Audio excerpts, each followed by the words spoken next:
Alipokuwa gerezani leo kuwa mkuu wa magereza. Sasa alipoamka asubuhi akakutana na pisi hizo mbili, akakutana na mademu wawili wamekunja uso vibaya, yani wamekasirika, wamemind. Akasema, "Nyie vipi? Mbona mmekunja uso hivi namna gani hapo?"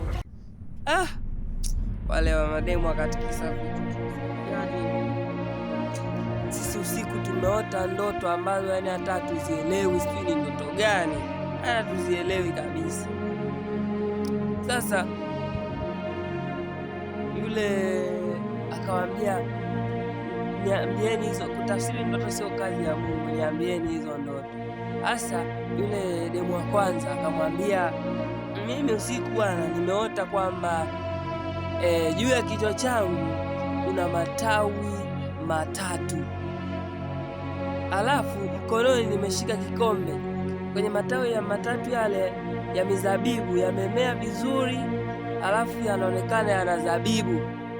Nikachukua zile zabibu nikakamulia kwenye kikombe changu." Akasema, sasa wewe."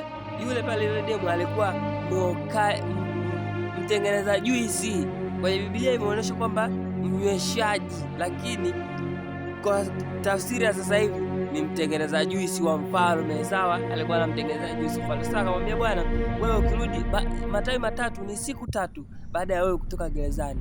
Ukishatoka hapa utaenda tena, utaendelea kumtengenezea mfalme juisi, atakurudisha kazini." Akashukuru. Sasa jamaa akamwambia, "Bwana, ukitoka huko nje unikumbuke, maana mimi mwenyewe nimekuja tu hapa kimazabe, yani sielewi nimeletwaje. Unikumbuke ukanitaje." Na yule wa pili, yule demu wa pili sasa akaona bwana ametafsiriwa vizuri, ngoja na mimi niseme ndoto yako. Akamwambia, "Sasa mimi nimeota kuna juu ya kichwa changu kuna nyungo tatu." Jamani, yale manani yale ya kuchambulia mchele yale, sinajua yanayotengenezwaje, sijui yale ungo. Sasa kwa wingi nasema nyungo.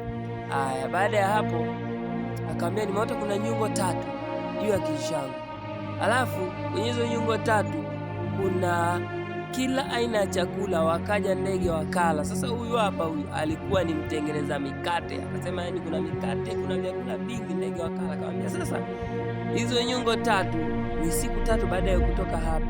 Ukishatoka hapa mfalme atakunyonga."